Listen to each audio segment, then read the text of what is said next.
រឿងតាហ៊ានវ័យក្មេងវង្វេងផ្លូវវីរៈជាតាហ៊ានវ័យក្មេងអាយុ28ឆ្នាំបានដើរវង្វេងផ្លូវអស់ជាច្រើនម៉ោងមកហើយនៅកណ្ដាលព្រៃជ្រៃជាប់ព្រំលែនថៃ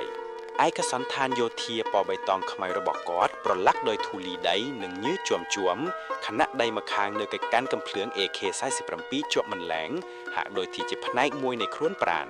ព្រឹកអាទិត្យចាប់ផ្ដើមលិចលាបពណ៌មេក្រហមទុំលាយឡំនឹងពណ៌មាសស្រាលបង្កើតបានជាស្រមោលខ្មៅវែងរត់លើផ្ទៃដី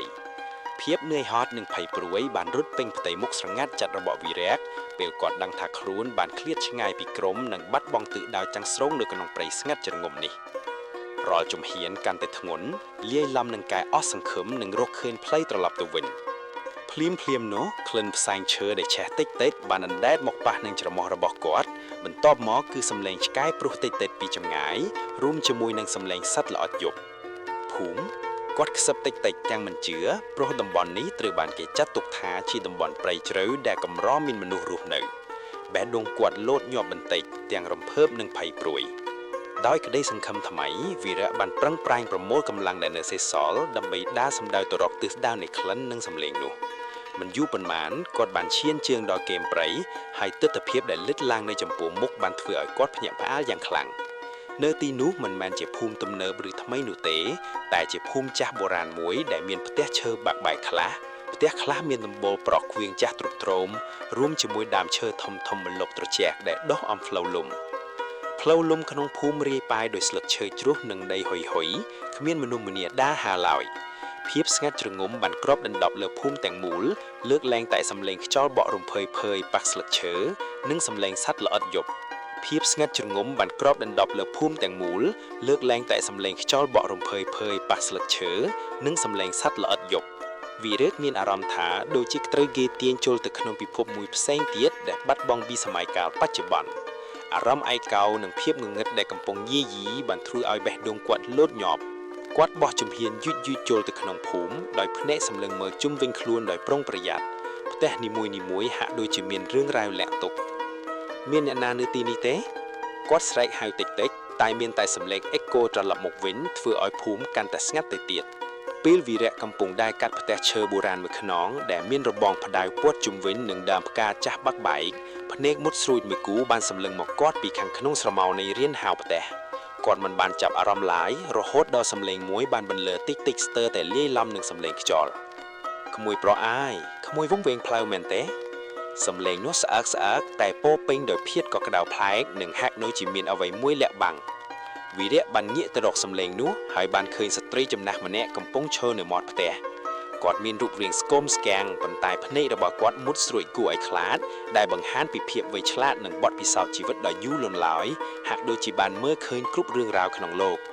យាយសពាក់សម្លៀកបំពាក់បែបប្រពៃណីចាស់មួយឈុតពណ៌រលែងនិងកាន់ដំបងដើមមួយដើមជាប់នឹងដៃគាត់បានដើរចេញពីផ្ទះយឺតមកឈរនៅត្រង់មុខវីរៈដោយភ្នែករបស់គាត់នៅតែសម្លឹងចំទៅនឹងភ្នែករបស់វីរៈជាប់មិនលែងហាក់ដូចជាមានស្ត្រីចំណាស់នេះមិនមែនជាមនុស្សធម្មតាឡើយតែជាអ្នកយាមកាមអថាកំបាំងនៃភូមិវីរៈមានអារម្មណ៍ភ្ញាក់ផ្អើលបន្តិចតែដោយសារតែភាពអស់សង្ឃឹមនិងភាពនឿយហត់ស្រួចគាត់ក៏និយាយទៅកាន់យាយសដោយគោរពបាទយាយអើយខ្ញុំពិតជាវង្វេងភ្លើមានហើយខ្ញុំជាទាហានដែលកំពុងបំពេញបេសកកម្មនៅជិតព្រំដែនហើយខ្ញុំបានបាត់បង់ក្រុមរបស់ខ្ញុំតាំងពីថ្មីត្រង់មកហើយយាយអាចប្រាប់ខ្ញុំបានទេថានេះជាភូមិអ្វីហើយខ្ញុំអាចរកផ្លូវចេញទៅទីក្រុងនៅឯណាយាយសញញឹមស្រាលដែលធ្វើឲ្យផ្ទៃមុខជ្រីជ្រួយរបស់គាត់កាន់តែមានមុនស្នេហ៍ប្លែកយ៉ាងតែភ្នែករបស់គាត់នៅតែរក្សាភាពអថាកំបាំងដើមអូក្មួយតាហ៊ានអើយភូមិនេះឈ្មោះថាភូមិបុរាណតាអានវានៅឆ្ងាយណាស់ពីទីក្រុងនិងផ្លូវចេញក៏ពិបាករកណាស់ពេលយប់បែបនេះភាពងងឹតនៅទីនេះមិនមែនជាមិត្តល្អរបស់ក្មួយទេយប់នេះក្មួយសម្រាកនៅផ្ទះយាយទុយសិនទៅយាយនឹងរៀបចំបាយទឹកឲ្យក្មួយបានឆ្អែតដើម្បីមានកម្លាំងនៅព្រឹកស្អែកហើយយាយសបានលើកដៃដែលជ្រីជ្រួញរបស់គាត់ចង្អុលទៅផ្ទះវីរៈមានអារម្មណ៍ធូរស្រាលយ៉ាងខ្លាំងដោយសារតែសម្ដីដ៏សប្បុរសរបស់យាយសភាពកក្ដៅទឹកទួយបានរំលាយភាពឯកោរបស់គាត់អរគុណច្រើនយាយអើយខ្ញុំមិនដឹងថាត្រូវតបស្នងយាយយ៉ាងម៉េចទេយាយសគ្រាន់តែងោកដៃតិចនិងភ្នែកមុតថ្លារបស់គាត់ក៏សម្លឹងទៅព្រៃងងឹតដែលនៅខាងក្រោយវីរៈហាក់ដូចជាកំពុងលាក់បាំងរឿងរ៉ាវអ្វីមួយយ៉ាងជ្រាលជ្រៅឬក៏កំពុងទាយទុកមុនអ្វីដែលនឹងកើតឡើងចំពោះទាហានវ័យក្មេងរូបនេះ ការជួបគ្នាដោយចៃដន្យនេះគ្រាន់តែជាការចាប់ផ្ដើមនៃដំណើរผจญភ័យដ៏អត្ថាកំបាំងមួយតែប៉ុណ្ណោះបានលិចបាត់ទាំងស្រុងទៅហើយ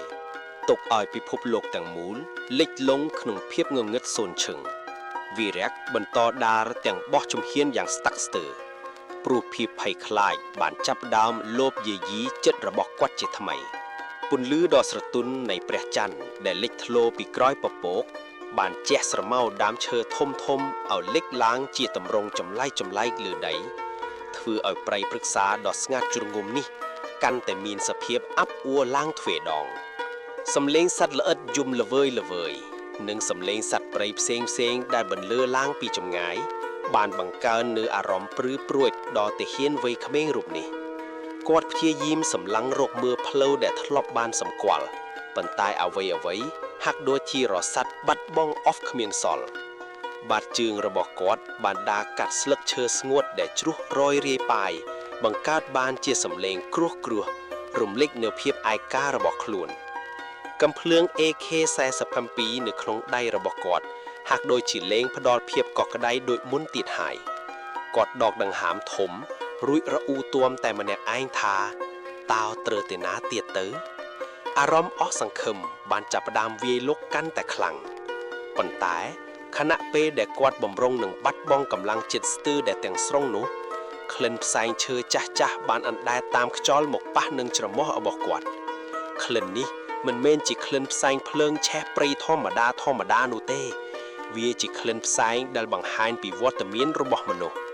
វីរៈបានងើបមុខឡើងភ្លៀងភ្នែកទាំងគូរបស់គាត់បានព្យាយាមសម្លឹងរកមើលប្រភពនៃក្លិននោះទាំងទទុះបន្តិចក្រោយមកតាមចន្លោះមេឈើក្រាស់គាត់បានឃើញពន្លឺដ៏ស្រអាប់មួយដែលលេចឡើងយ៉ាងព្រៀងនៅកណ្ដាលព្រៃជ្រៅវាជាពន្លឺពណ៌លឿងទុំដែលហាក់ដូចជាភពចេញពីអតីតកាលបេះដូងរបស់វីរៈលោតញាប់ខុសប្រក្រតីលាយឡំនឹងក្តីសង្ឃឹមដែលកំពុងឆាបឆេះឡើងវិញគាត់បានប្រញាប់ដើរសម្ដីទៅរកពន្លឺនោះដោយភ្លេចអស់នូវភាពនឿយហត់និងការភ័យខ្លាចកាន់តែខិតទៅជិតពន្លឺនោះកាន់តែច្បាស់ទីបំផុតវីរៈបានប្រទះឃើញភូមិមួយដែលមានផ្ទះសង់ពីឈើចាស់រៀបជាជួរភូមិទាំងមូលមើលទៅស្ងប់ស្ងាត់ជាងងំហាក់ដូចជាត្រូវបានបោះបង់ចោលយូរលង់ណាស់មកហើយមិនមានសំឡេងសត្វចិញ្ចឹមឬសំឡេងក្មេងរត់លេងឡើយផ្ទះនីមួយសុទ្ធតែមានរចនាបថបុរាណដែលបង្ហាញពីអាយុកាលដ៏ចំណាស់របស់វាអ្វីទាំងអស់ក្នុងភូមិនេះហាក់ដូចជាជាប់គាំងក្នុងសម័យកាលមួយដែលមនុស្សសម័យថ្មីមិនធ្លាប់ស្គាល់ទោះបីជាភូមិទាំងមូលងងឹតសូន្យឈឹងក៏ដោយក៏មានផ្ទះមួយខ្នងនៅចំកណ្ដាលភូមិដែលមានពន្លឺចង្គៀងប្រេងកាតជះចេញមកយ៉ាងស្រទន់វីរៈបានសម្រេចចិត្តដើរសម្ដែងទៅរកផ្ទះនោះដោយប្រុងប្រយ័ត្នបំផុតកំភ្លើងរបស់គាត់នៅជាប់នឹងដៃត្រៀមខ្លួនជានិច្ចសម្រាប់ស្ថានភាពដែលមិននឹកស្មានទៅពេលទៅដល់មុខផ្ទះគាត់បានឃើញស្ត្រីចំណាស់ម្នាក់កំពុងអង្គុយបកយល់យ៉ាងយឺតនៅលើរានហោផ្ទះរូបរាងស្គមស្គាំងរបស់គាត់បានត្រូវពន្លឺចង្គៀងជះត្រូវធ្វើឲ្យស្រមោលរបស់គាត់លេចសន្ទឿនវែងយាយសពាក់សម្លៀកបំពាក់បែបប្រពៃណីពណ៌ខ្មៅរីបរៀងនិងកាន់ដំបងដាដែលប៊ីកនៅក្បែរគាត់ភ្នែកមុតថ្លារបស់គាត់បានសម្លឹងចំមកវីរៈភ្លាមហាក់ដូចជាបានដឹងវត្តមានរបស់គាត់ជាយូរមកហើយទឹកមុខរបស់យាយសហាក់ដូចជាមានភាពស្ងប់ស្ងាត់ហួសពីធម្មតាគ្មានការភ្ញាក់ផ្អើលអ្វីបន្តិចឡើយវីរៈបានលាន់មាត់ដោយសំឡេងតិចថាជំរាបសួរយាយខ្ញុំវង្វេងផ្លូវគាត់បានបន្ថាបកំភ្លើងបន្តិចដោយបង្ហាញពីការមិនគំរាមកំហែងយាយសបានញញឹមតិចញញឹមដែលពោពេញទៅដោយបទពិសោធន៍ជីវភាពយូរអង្វែងស្នាមជ្រីវជ្រួញលើផ្ទៃមុខរបស់គាត់កាន់តែលេចច្បាស់គាត់ងក់ក្បាលថ្នមរួចនិយាយដោយសំឡេងស្អែកតែច្បាស់ថាអាណិតណាស់ក្មួយផ្លូវនេះពិបាកនឹងរកឃើញណាស់បើមិនមែនជាអ្នកស្រុកពិតប្រាកដចូលមកអង្គុយសិនទៅក្មួយហត់ហើយមើលទៅគាត់បានងក់ក្បាលទៅកាន់កៅអីឈើដែលក្បែរគាត់ពាក្យសម្ដីរបស់គាត់មានភាពកក់ក្ដៅប៉ុន្តែក៏បង្កប់នូវអត្ថាធិភាពខ្លាក់ផងដែរពិសេសនៅពេលដែលគាត់និយាយថាផ្លូវនេះពិបាកនឹងរកឃើញណាស់វីរៈមានអារម្មណ៍លាយឡំនឹងភាពធូរស្លាយនឹងការងឿងឆ្ងល់តើភូមិនេះជាភូមិអ្វីទៅហើយយាយចាស់ម្នាក់នេះ គាត់ជានរណាសំណួរជាច្រើនបានផុសជិនក្នុងចិត្តរបស់គាត់នៅពេលដែលគាត់ដើរយឺតទៅរកកៅអីដែលយាយសវ៉ាន់ចង្អុលបង្ហាញវីរៈបន្តបោះជំហានទៅមុខទាំងទន់ដៃទន់ជើង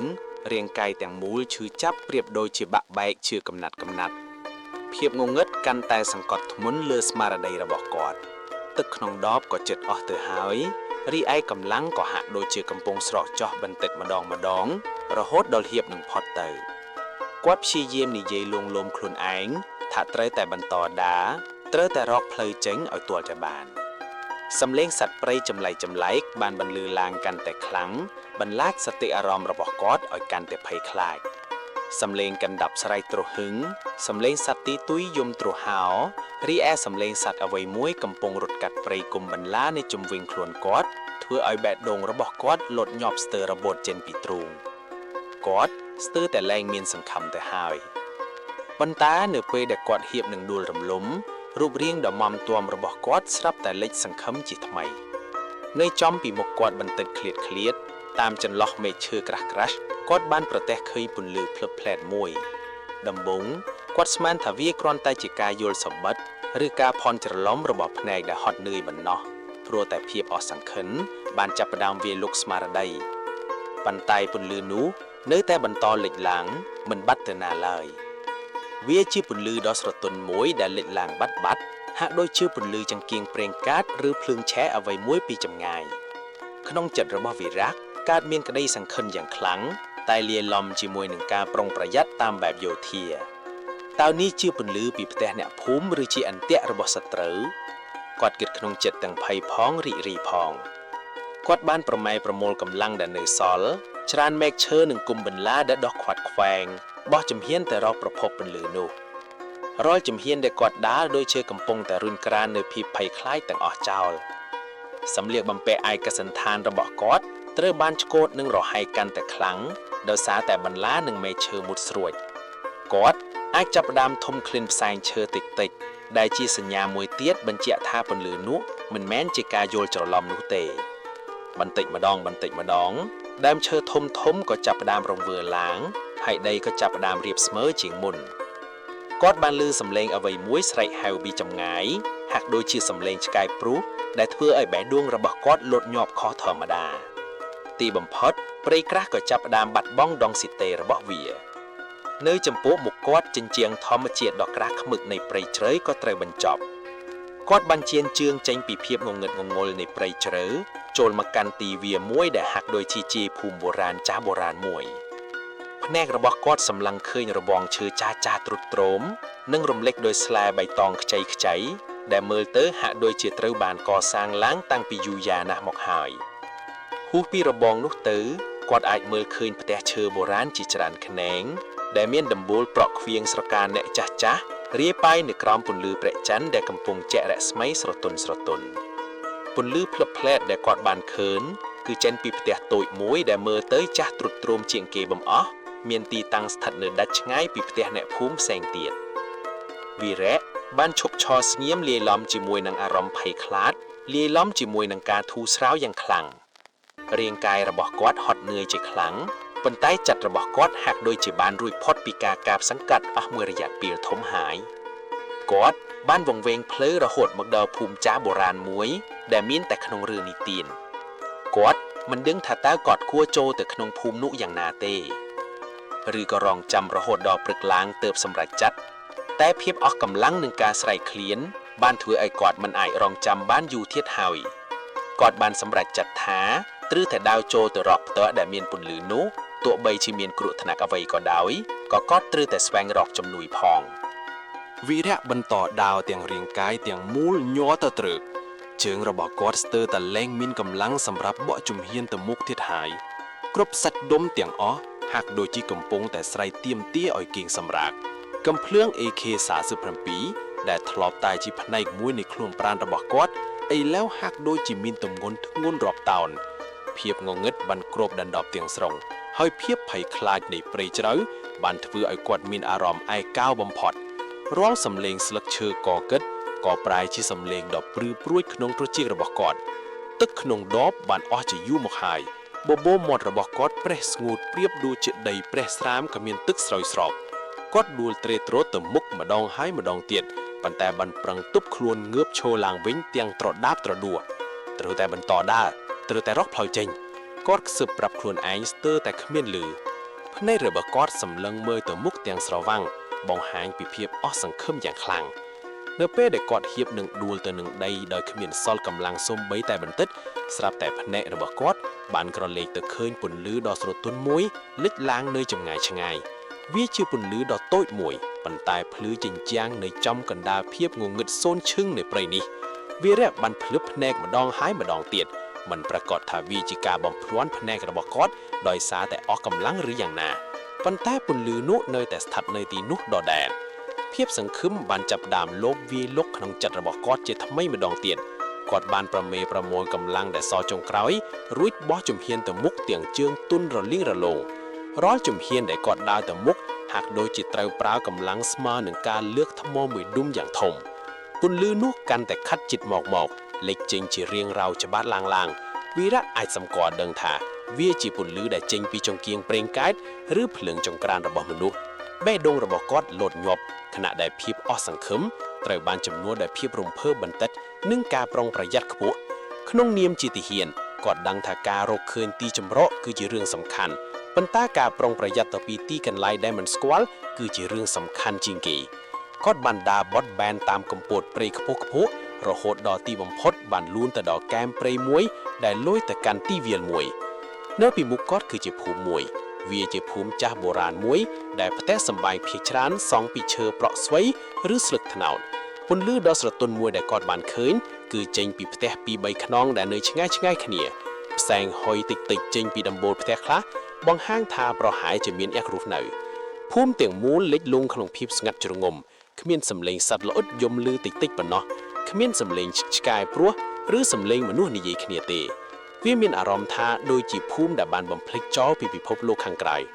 វីរៈបានលាក់ខ្លួននៅពីក្រៅកំពតឈើធំមួយសម្លឹងមើលទៅភូមិទាំងមូលដោយប្រុងប្រយ័ត្នយ៉ាងខ្លាំងគាត់មានអារម្មណ៍ធូរស្រាលមួយរំពេកដែលរកឃើញមនុស្សប៉ុន្តែក្នុងពេលតែមួយដែរភាពអថបាំងនៃភូមិចាស់បុរាណនេះក៏បានចាប់ផ្ដើមធ្វើឲ្យគាត់ភ័យខ្លាចជាថ្មីម្ដងទៀតតែគាត់គួរចូលទៅតើនរណារស់នៅទីនេះគាត់បានដកដង្ហើមធំមួយយ៉ាងវែងរួចព្យាយាមសម្រួលអារម្មណ៍របស់ខ្លួនគាត់ត្រូវតែរកជំនួយគាត់មិនអាចបន្តនៅកណ្ដាលព្រៃងងឹតនេះទៀតបានទេភ្នែករបស់គាត់ក្រឡេកទៅមើលផ្ទះមួយខ្នងដែលភ្លីចង្គៀងជាបំផុតវាជាផ្ទះតូចមួយមានរបងឈើចាស់វត្តជុំវិញស្រមោលមនុស្សចាស់ម្នាក់ហាក់ដូចជាកំពុងធ្វើអ្វីមួយនៅខាងក្នុងគាត់បានចាប់ផ្ដើមរៀបចំខ្លួនឲ្យចេញពីកំណរគុម្ពោតព្រៃទន្ទំហើយចូលទៅក្នុងភូមិដោយស្ងៀមស្ងាត់គាត់សង្ឃឹមថាអ្នកភូមិទាំងនេះនឹងមានចិត្តករុណាហើយអាចជួយគាត់រកផ្លូវត្រឡប់ទៅកាន់ក្រុមរបស់គាត់វិញថយយ៉ាងណាក្នុងចិត្តរបស់គាត់នៅតែមានមុនទាវសង្ស័យនិងភាពភ័យខ្លាចលះខំចំពោះទីកន្លែងថ្មីដ៏ចម្លែកពេលនេះវីរៈមិនដឹងថាខ្លួនឯងដើរបានចម្ងាយប៉ុន្មានទៀតទេមុននឹងរាងកាយទាំងមូលហាក់ដូចជាអស់កម្លាំងប្រាណទាំងស្រុង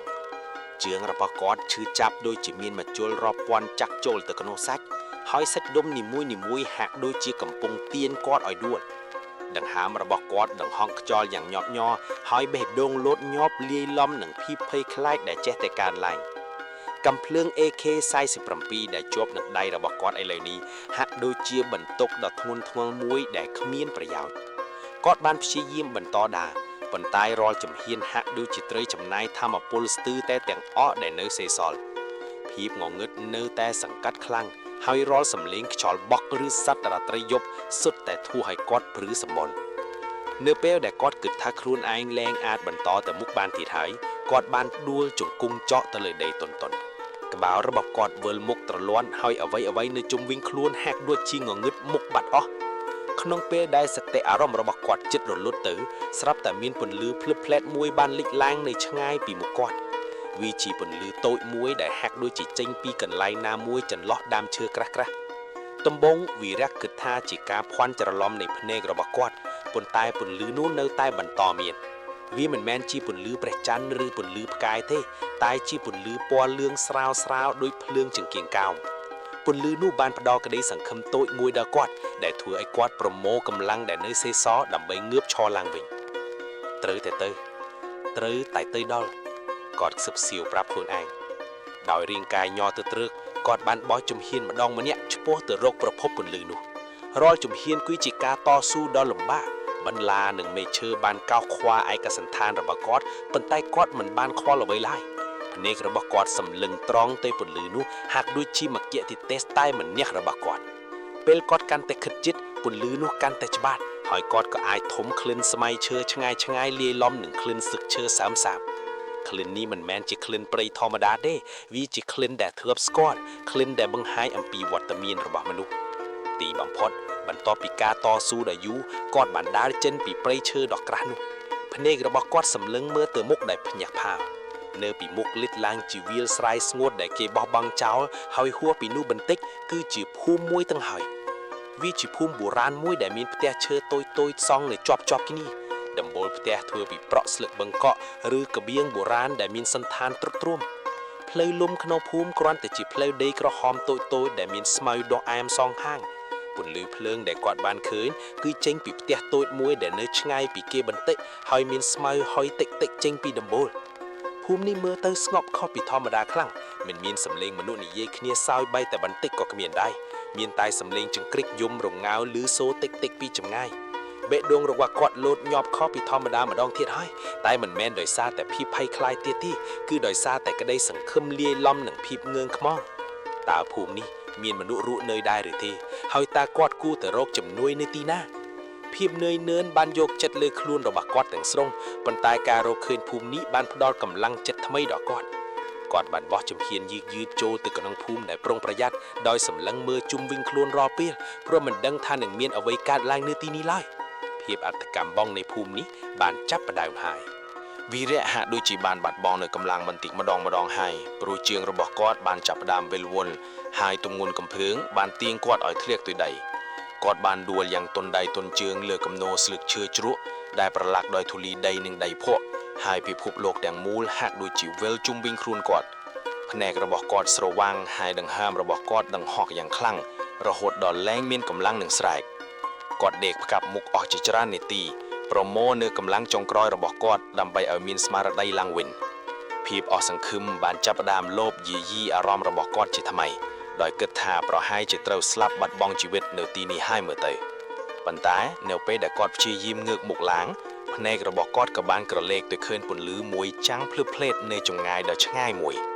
ដំបូងគាត់ស្មានថាជាភ្នែកសត្វឬក៏ជាការស្រមៃរបស់គាត់ដោយសារតែភាពអស់កម្លាំងនិងភាពភ័យខ្លាចតែនៅពេលដែលគាត់សម្លឹងមើលទៅកាន់តែយូរពន្លឺនោះហាក់ដូចជានៅតែមានវត្តមាននៅទីនោះមិនបាត់បង់ទៅណាឡើយ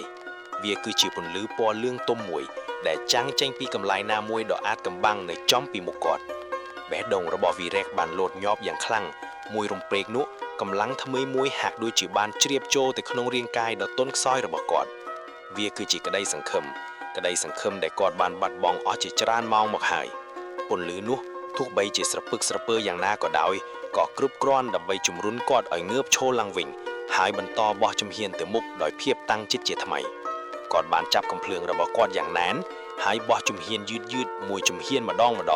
ឆ្ពោះទៅរកពន្លឺដ៏អាចកំបាំងនោះរាល់ជំហានរបស់គាត់ហាក់ដូចជាមានទម្ងន់ធ្ងន់ប៉ុន្តែពន្លឺនោះហាក់ដូចជាកម្លាំងជំរុញដ៏ខ្លាំងក្លាដែលទាញគាត់ទៅមុខ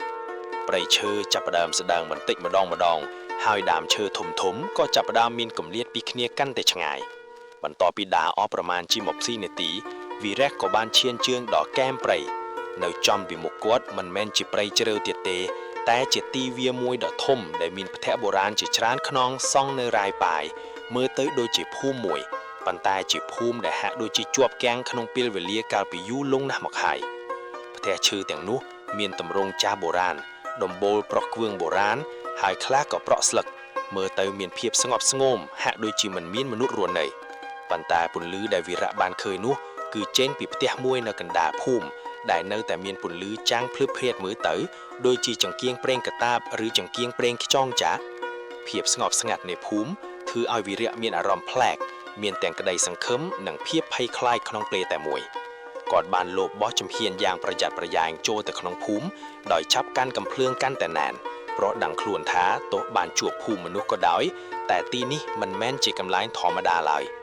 ក្លិនផ្សែងឈើអស់បានអណ្ដែតមកប៉ះនឹងច្រមុះរបស់គាត់បញ្ជាក់ថាមានមនុស្សរស់នៅពិតប្រាកដ มันแม่นจีภูมิขมาวโดยแดกกอดบ้านเก็ดหลาย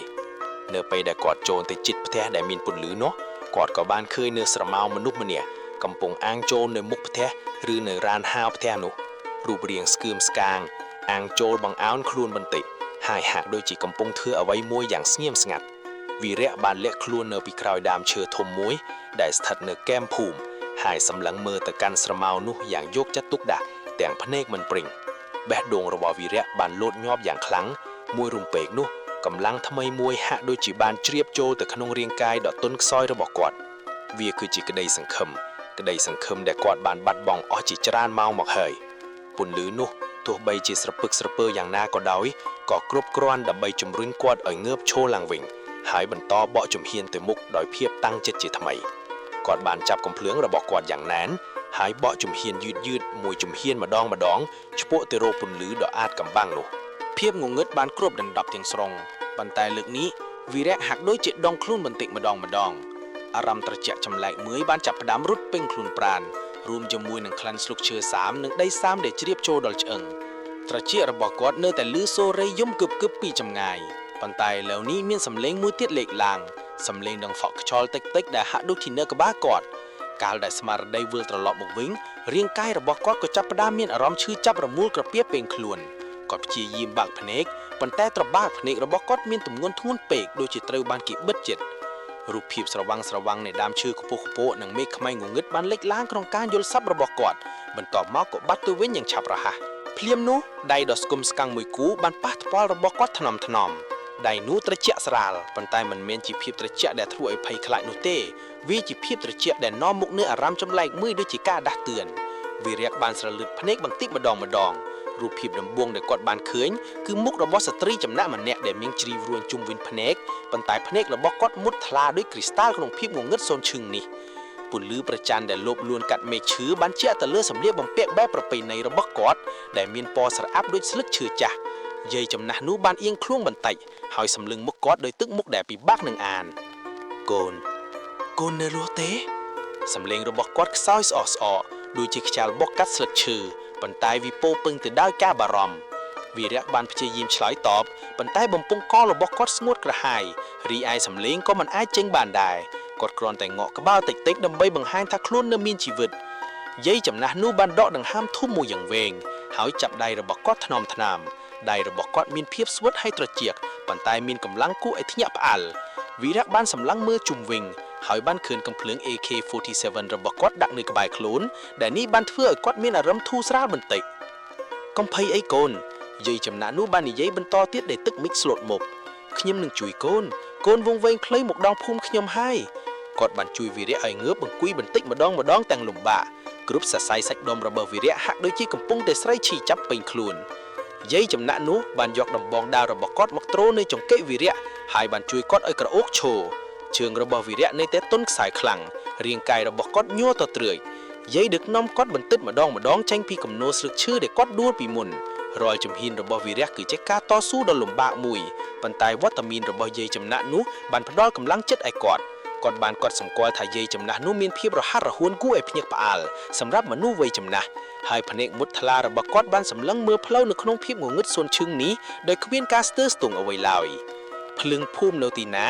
วีระบันพเจยิมนี่ยัยตั้งปีบ้าดองหอกจอลในจัดนี้ไอโกนยัยซาบันชลายโดยสำเล้งสงบพุ่มจ้าโบราณระบเยินมันซอยเมียนอย่างนาเฮียนโจมกตีนี้เต้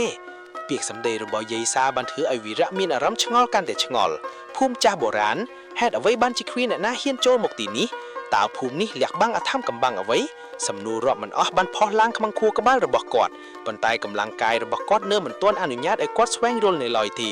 เอาไว้ดาสำคัญในปีนี้คือการโรคกำไลมีนสวัสดิ์ตะเข็บดำใบสำราโดยมีนจำนวนปียัยซาวีรักบ้านบรรทอได้ยืดกัดเปร่งงงึดมันอยู่ประมาณกอดบ้านจับประดามขึ้นปุ่นลือเพลิดปีจนเลาะดามเชื่อปีจำงายปุ่นลือนุกซอยนะโดยจีเพลิงเตี้ยนได้กำปุ้งแต่เชฟเบิดออบปันตายเวียพดอกระไดสังคมอย่างทุ่มเทงดอวีระกอดดังทักกอดบ้านรุยพอดปีกรัวธนาเนื้อกันดาเปรย์เฮยปันตายเอาไว้ได้รงจำกอดเนื้อครึ่งภูมิจ้าโบราณนี้คือเนื้อแต่จีอาทำกับบังในลอยตีรุเรียงระบอกยัยซาได้หาดิจิสควอเปรย์นิจบัดเปกเฮยหนึ่งปีสำได้ระบอกกอดได้โป๊ปิ้งตัวได้อาทำกับบังบันถือเอาวีระมีอารมณ์จำไล่เมื่อลี่กับไล่หรือเวียงก้าทูสลาวหนึ่งก้าเผยคลายต តើគាត់បានរកផ្លូវចេញមែនឬក៏គាត់កំពុងតែបោះជំហានចូលទៅក្នុងពិភពអធមកំបាំងមួយទៀតភ្នែករបស់គាត់នៅតែសម្លឹងទៅរកពន្លឺដ៏ស្រទន់នោះដោយគ្មានការព្រិចព្រិច វីរៈបើកភ្នែកព្រឹមម្ដងទៀតភាពស្រវឹងចាប់ផ្ដើមរលាយបាត់បន្តិចម្ដងហើយរូបភាពជុំវិញខ្លួនក៏ចាប់ផ្ដើមច្បាស់ឡើងវិញគាត់នៅតែដេកផ្កាប់មុខលើដីសើមប៉ុន្តែស្មារតីរបស់គាត់ហាក់ដូចជាបានវិលត្រឡប់មកវិញស្ទើរតែទាំងស្រុងហើយអារម្មណ៍ឈឺចាប់នៅតែដក់ជាប់ក្នុងរាងកាយតែវាលែងខ្លាំងដូចមុនទៀតហើយត្រចៀករបស់គាត់នៅតែលឺសូររីយំគឹបពីចម្ងាយប៉ុន្តែសំឡេងបោះជំហាននោះកាន់តែលឺច្បាស់វ៉ាំងលាយឡំជាមួយសំឡេងខ្យល់បក់រំភើយរត់កាត់ស្លឹកឈើ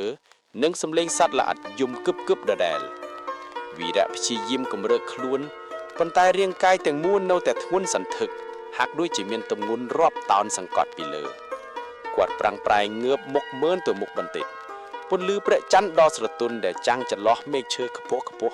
បានបង្ហាញនូវស្រមោលខ្មៅមួយកំពុងដាវសម្ដៅមករកគាត់បេះដូងរបស់វីរៈលោតញាប់ខប់ធម្មតាភាពភ័យខ្លាចបានចាប់ផ្ដើមលបយាយីគាត់ម្ដងទៀតតើវាជានរណាជាមនុស្សឬក៏ជាអ្វីផ្សេងទៀតដែលចម្លែកក្នុងព្រៃជ្រៅដ៏អាតកំបាំងនេះគាត់ព្យាយាមលូកដៃទៅចាប់កំភ្លើង AK47 ដែលជ្រុះនៅក្បែរខ្លួនប៉ុន្តែដៃរបស់គាត់នៅតែខ្សោយពេកមិនអាចកាន់វាបានជាប់លាប់នោះទេស្រមោលនោះកាន់តែខាត់មកជិតហើយរូបរាងរបស់បុគ្គលនោះក៏ចាប់ផ្ដើមលេចចេញជារូបរាងបន្តិចម្ដងយ៉ាងច្បាស់វាជាស្ត្រីចំណាស់ម្នាក់មានរូបរាងស្គមស្កាង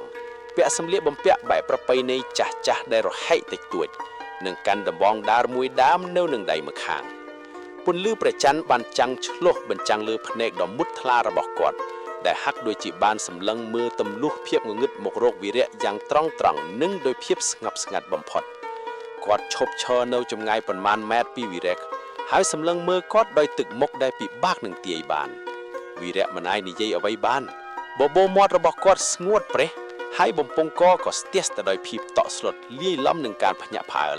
ព្រោះគាត់នឹកស្មានមិនដល់ថានឹងបានជួបមនុស្សនៅកន្លែងដាច់ស្រយាលបែបនេះសោះយាយសស្ត្រីចំណាស់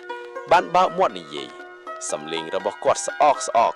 តែពោពេញទៅដោយភាពកក់ក្ដៅចម្លែកម្យ៉ាងដែលហាក់ដូចជាអាចទម្លុះភាពត្រជាក់នៃរាត្រីដ៏ជ្រៅនេះបានក្មួយអើយក្មួយបានវង្វេងផ្លូវមកទីនេះមែនទេមើលទៅហត់នឿយណាស់ហើយក្រោកឡើងទៅ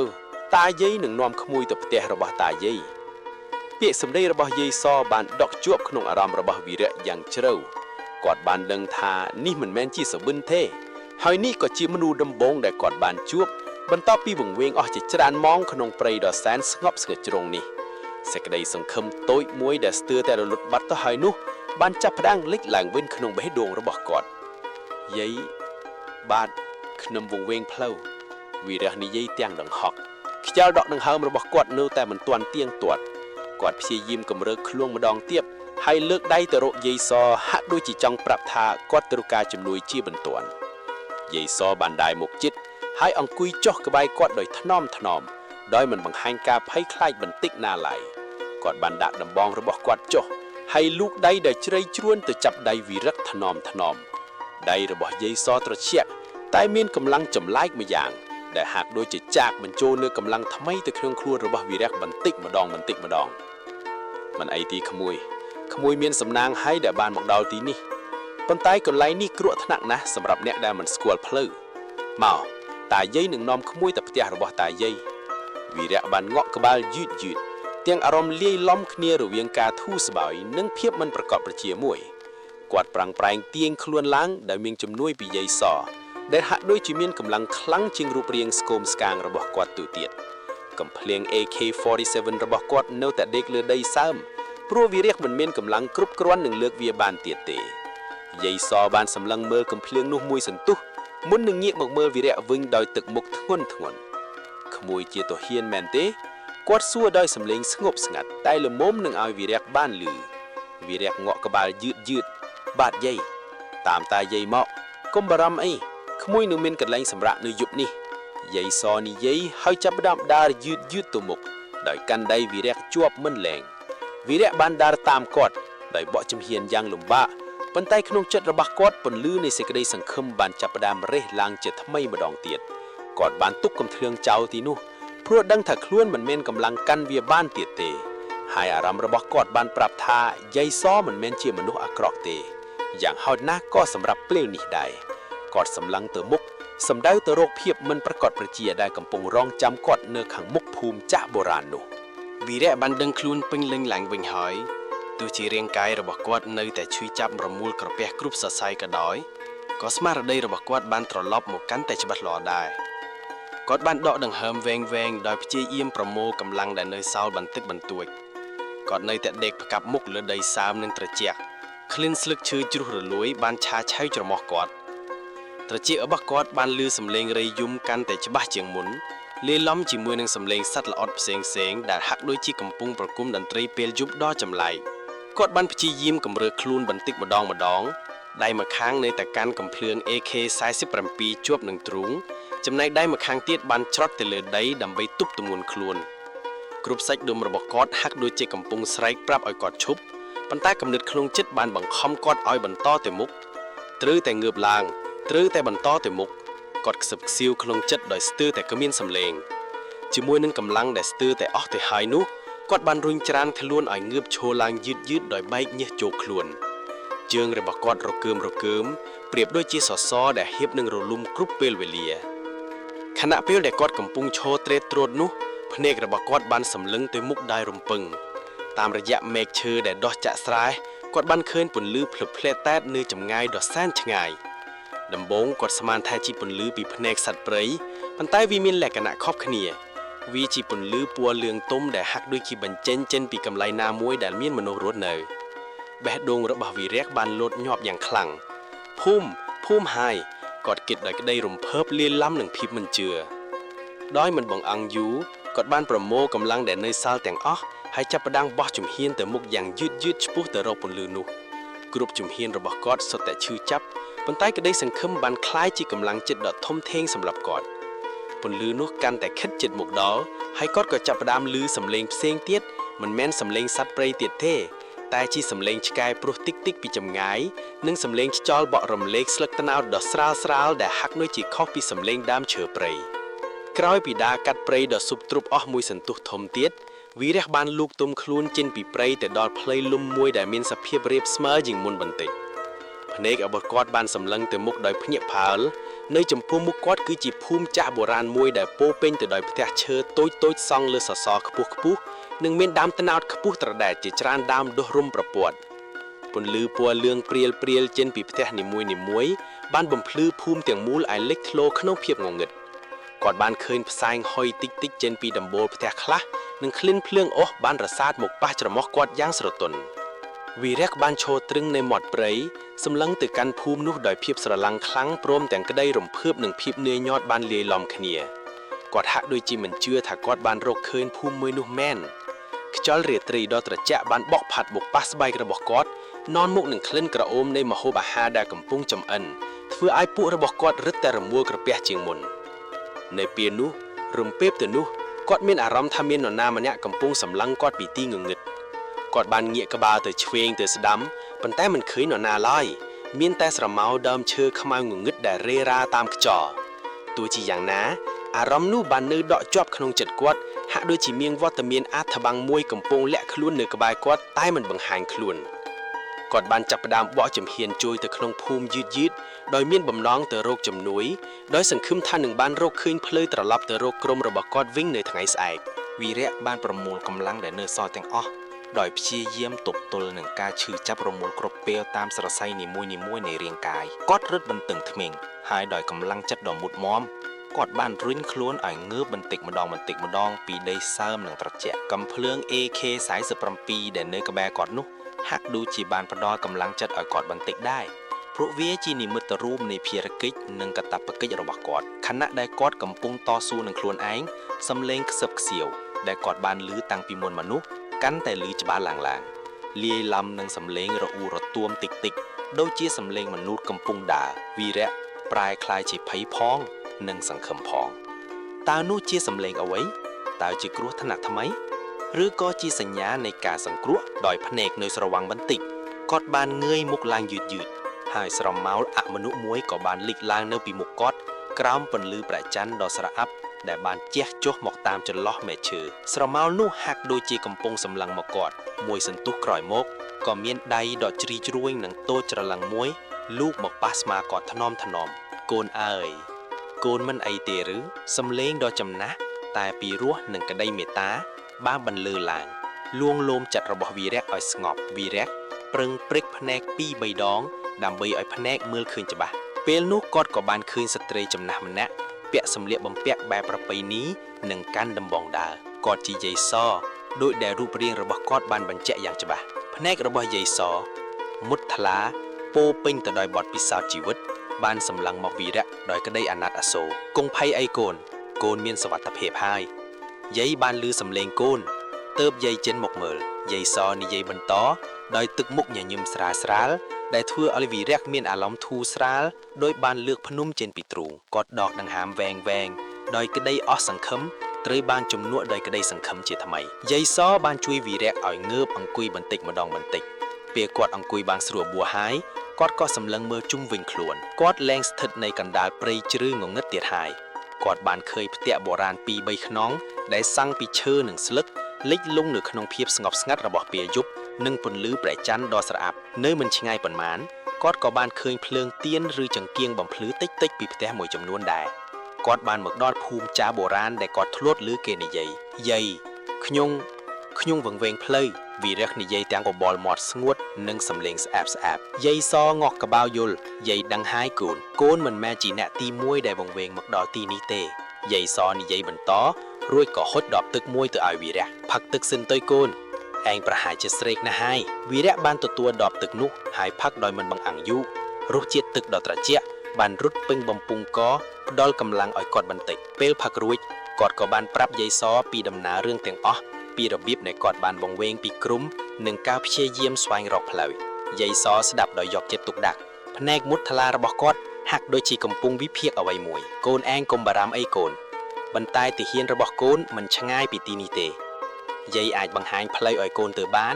ឬក៏យាយអាចឲ្យអ្នកភូមិទៅប្រាប់គេឲ្យមកយកកូនបកសម្ដីរបស់យាយសបានធ្វើឲ្យបេះដូងរបស់វីរៈលោតញាប់ដោយក្តីរំភើបអារម្មណ៍អស់សង្ឃឹមនិងភាពភ័យខ្លាចដែលបានលងបន្លាចគាត់អស់ជាច្រើនម៉ោងមកនោះក៏រលាយបាត់អស់ទៅវិញទាំងស្រុងគាត់បានរកផ្លូវហើយគាត់បានរកការសង្គ្រោះហើយគាត់ដឹងថាគាត់បានរកបន្ទាយវិញហើយការដឹងថាខ្លួនចិត្តបានត្រឡប់ទៅជួបក្រុមវិញបានធ្វើឲ្យគាត់មានអារម្មណ៍ថាជីវិតរបស់គាត់បានត្រឡប់មកម្ដងទៀតទឹកភ្នែកនៃក្តីរំភើបនិងការធូរស្រាលបានស្រក់ចុះមកលើថ្មរបស់ទាហានដ៏មាំមួនរូបនេះក្រោមពន្លឺព្រះច័ន្ទដែលរៀបនឹងរលត់ទីបញ្ចប់គាត់ក៏រួចផុតពីសេចក្តីស្លាប់ហើយ